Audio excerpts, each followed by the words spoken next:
잘 드러나지 않지만 많은 사람들이 음터면 경험하는 못 현상이 있다.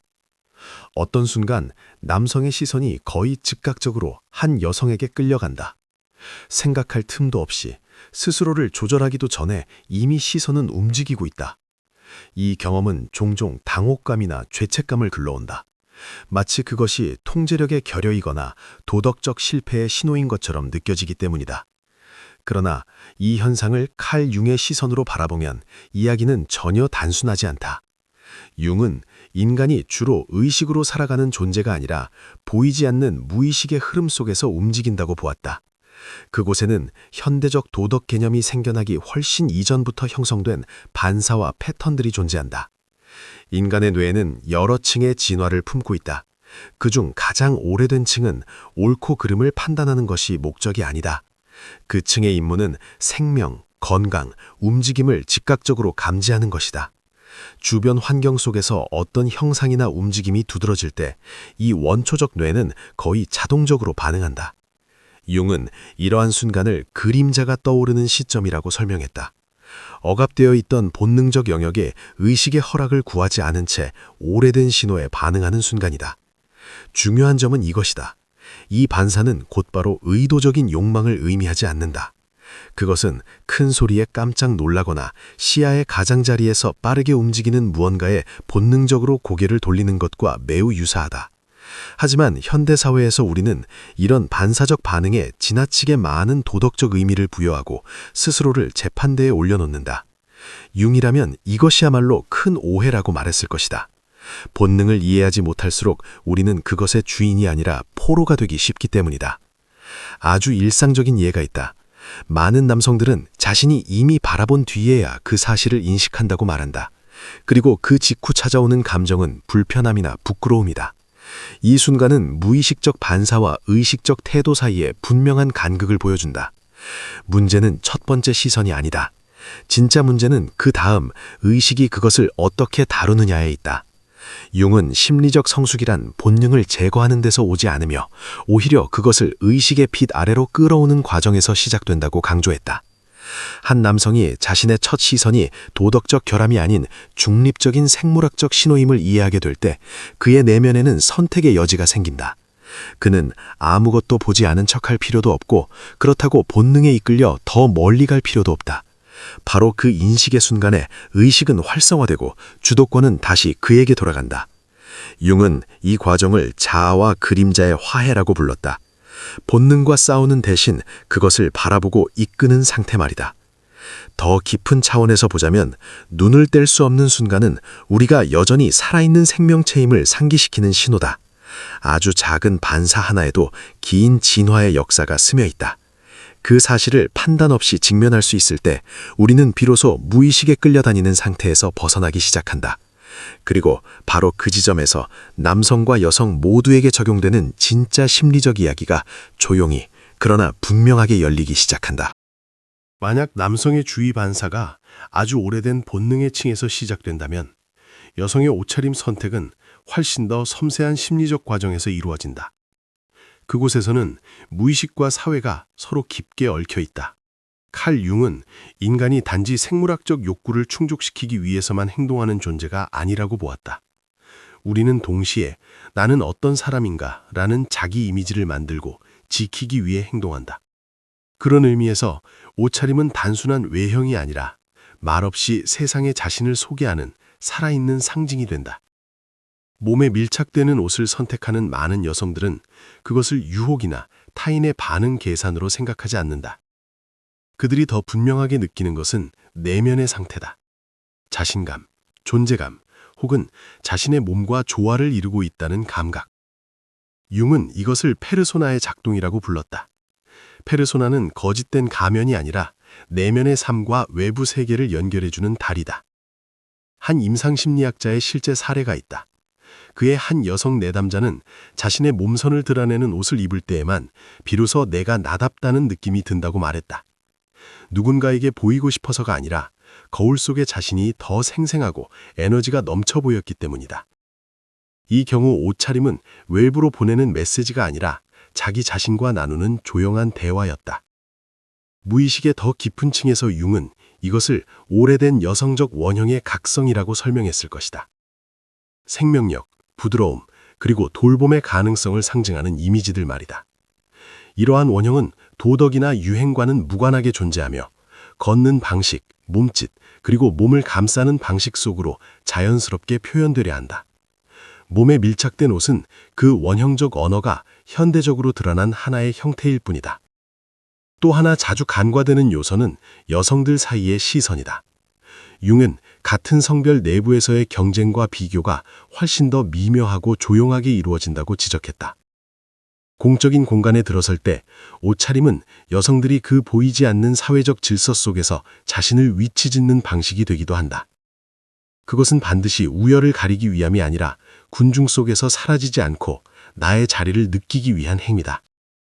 중요한 점은 이 모든 동기가 반드시 의식될 필요는 없다는 것이다. 한 여성은 아침마다 옷장 앞에서 심리적 이유를 분석하지 않는다. 그저 오늘은 이렇게 입고 싶다는 감각이 먼저 온다. 그러나 그 선택에는 이미 수많은 무의식적 의미가 함께 실려 있다. 융은 바로 이 무의식성이 인간의 행동을 강력하게 만든다고 보았다. 그것이 영혼의 아주 깊은 층에서 올라오기 때문이다. 이렇게 바라보면 옷차림의 선택은 더 이상 옳고 그름이나 도덕의 문제가 아니다. 그것은 몸과의 연결, 자기 이미지와의 연결, 그리고 세계와의 연결을 향한 자연스러운 심리 과정의 표현이다. 그리고 남성의 반사적 시선과 마찬가지로 핵심은 그 동기가 존재하느냐가 아니라 그 안에서 무엇이 작동하고 있는지를 인간이 얼마나 이해하고 자각하고 있느냐에 있다. 더 깊은 의미의 한층은 종종 놓치기 쉽다. 옷차림은 단순한 개인의 선택이 아니라 매우 조용한 사회적 소통의 한 형태이기도 하다. 칼 융은 인간이 말하지 않는 순간에도 끊임없이 상징을 통해 서로 교류한다고 보았다. 공적 공간에서 인간의 몸은 가장 강력한 상징 중 하나가 된다. 그렇기 때문에 한 여성이 어떤 공간에 들어설 때 그녀의 옷차림은 단지 그녀 자신을 말하는 데서 그치지 않고 주변 사람들, 특히 다른 여성들의 심리적 반응을 동시에 촉발한다. 현대사회학 연구들에서도 흥미로운 사실이 반복해서 관찰된다. 여성들은 남성들보다 훨씬 더 섬세하게 서로를 관찰하고 평가하는 경향이 있다는 것이다. 그 시선은 노골적인 대립이라기보다 위치, 매력, 자신감에 대한 암묵적인 비교에 가깝다. 융은 이런 현상을 동일한 집단 안에서 작동하는 집단적 그림자라고 설명했다. 그 안에는 존경, 질투, 불안 같은 감정들이 동시에 존재하지만 거의 인정되지 않은 채 머물러 있다. 직장 환경에서 흔히 들을 수 있는 이야기가 있다. 한 여성이 체형을 더 드러내는 스타일로 옷차림을 바꾸었을 때 가장 뚜렷한 반응이 반드시 남성들에게서 나오는 것은 아니다. 오히려 여성 동료들 사이에서 미묘한 변화가 먼저 나타난다. 누군가는 조심스러워지고 누군가는 자신의 외모를 더 의식하게 된다. 이는 옷차림이 의도와 상관없이 지위의 신호로 작동하고 있음을 보여준다. 융이라면 이 순간 여왕 혹은 여신의 원형이 집단 무의식 속에서 활성화된다고 말했을 것이다. 여기에는 융이 특히 주목했던 또 하나의 섬세한 측면이 있다. 바로 안전한 범위 안에서의 드러냄이다. 인간은 누구나 보고 싶어하고 인정받고 싶어하는 충동을 지니지만 동시에 평가받거나 배제될까 두려워한다. 현대의 옷차림은 이 얇은 경계 위를 걷게 해준다. 사회적으로 허용된 틀 안에서 주목받고 있다는 감각을 가능하게 하는 것이다. 융은 이를 본능과 페르소나 사이의 타협이라고 불렀다. 우리가 갈망하는 것과 드러내기로 허락한 이미지 사이의 균형 말이다.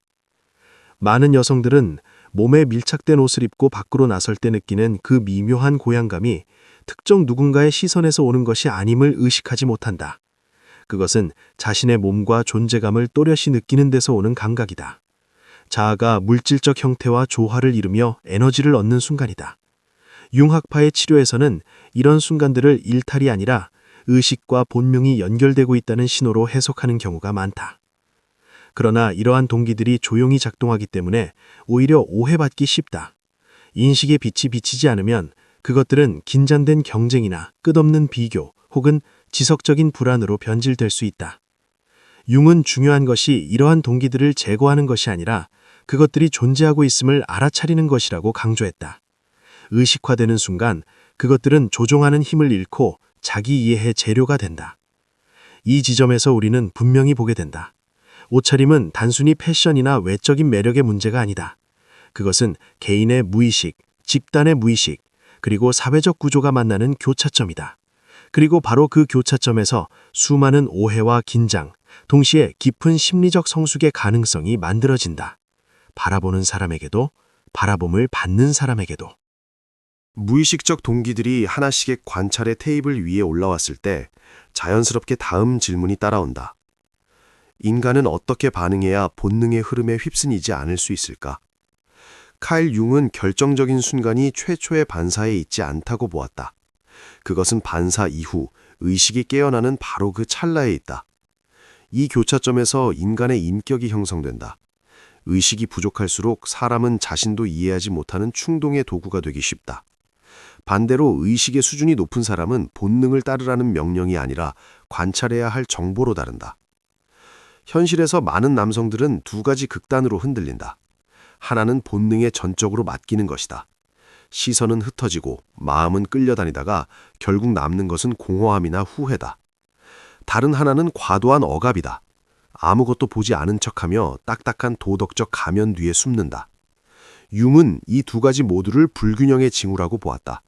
억압은 본능을 사라지게 하지 않는다. 그것은 단지 본능을 더 깊은 그림자 속으로 밀어넣어 오히려 통제하기 어려운 형태로 만든다. 심리치료 현장에서 전해지는 한 이야기가 있다. 중년의 한 남성은 여성의 외모에 강하게 끌릴 때마다 자신이 작아지고 자신감을 잃는 느낌을 받는다고 말했다. 분석을 거듭한 끝에 융학파 치료사는 문제의 핵심이 그 여성에게 있지 않다는 사실을 발견했다. 그것은 그가 자신의 남성적 본능과 맺고 있던 관계였다. 그는 매력을 생명의 자연스러운 일부로 받아들이지 못하고 늘 위험하거나 부끄러운 것으로 여겨왔다. 자신의 반사를 중립적으로 바라보는 법을 배우자 끌려다닌다는 감각은 서서히 사라지기 시작했다. 여기서 성숙한 반응이란 회피나 자기 비난이 아니다. 그것은 상호작용의 차원을 바꾸는 것이다. 융은 이를 본능 에너지의 승화라고 불렀다. 에너지를 억누르는 것이 아니라 더 높은 의식의 층으로 끌어올리는 과정이다. 생물학적 반사에 머무는 대신 상대를 하나의 인간으로 인식하는 단계로 이동하는 것이다. 감정과 생각, 그리고 고유한 내면 세계를 지닌 존재로 말이다. 많은 고대 문화에서 남성의 성인식은 욕망을 부정하는 것이 아니라 다루는 법을 배우는 과정이었다. 융은 현대사회가 이러한 통과 의례를 상당 부분 상실했다고 보았다. 그 결과 개인은 자신의 심리적 그림자 속을 홀로 더듬게 되었다. 그래서 매혹적인 신호 앞에서 많은 이들이 당황한다. 무엇이 옳은 반응인지 알지 못한다. 그러나 사실 모두에게 적용되는 하나의 옳은 반응은 없다. 오직 의식적인 반응과 무의식적인 반응만이 존재할 뿐이다. 한 남성이 자신의 반사를 인식하고 내면의 평정심을 유지한 채 현재의 자리로 돌아올 수 있을 때 그는 더 이상 자극에 끌려다니거나 조종당하는 위치에 있지 않다. 융은 이것을 강한 자아의 징후라고 불렀다. 타인을 지배하는 힘이 아니라 자기 자신을 다스리는 능력이라는 의미에서 말이다. 그리고 바로 그 상태에서 인간은 세상이 끊임없이 보내오는 심리적 신호들 앞에서 비로소 자유로워진다. 전체 그림을 다시 바라보면 칼 융이 인간에게 이해시키고자 했던 것은 본능과 사회 사이의 긴장 속에서 누가 옳고 누가 틀렸는지가 아니다. 그가 말하고자 한 핵심은 각 개인이 공동의 삶 속으로 들어올 때 얼마나 많은 의식을 지니고 있느냐는 것이다. 옷차림, 시선, 끌림, 생물학적 반사는 모두 훨씬 더 깊은 심리 과정의 표면에 불과하다. 그것들은 신호이지 도덕적 판결이 아니다. 이 둘을 혼동하는 순간 인간은 자신과 타인 모두와 불필요한 싸움을 시작하게 된다.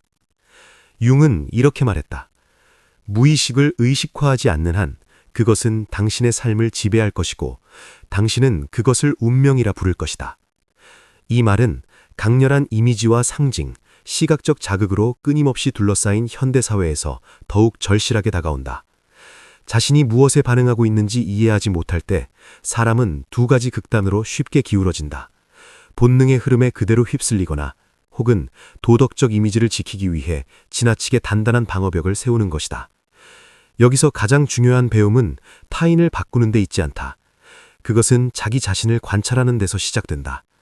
자신의 시선을 알아차리고 감정을 인식하고 어떤 이미지 앞에서 느껴지는 불편함을 느낄 수 있을 때 우리는 개인적 그림자와 접촉하고 있는 것이다. 그것은 제거해야 할 대상이 아니라 이해해야 할 영역이다. 각각의 반사는 아직 통합되지 않은 내면의 한 부분을 알려주는 단서다. 반대로 타인의 행동과 선택 또한 무의식의 영향을 받는다는 사실을 이해하게 되면 우리는 덜 판단하게 된다.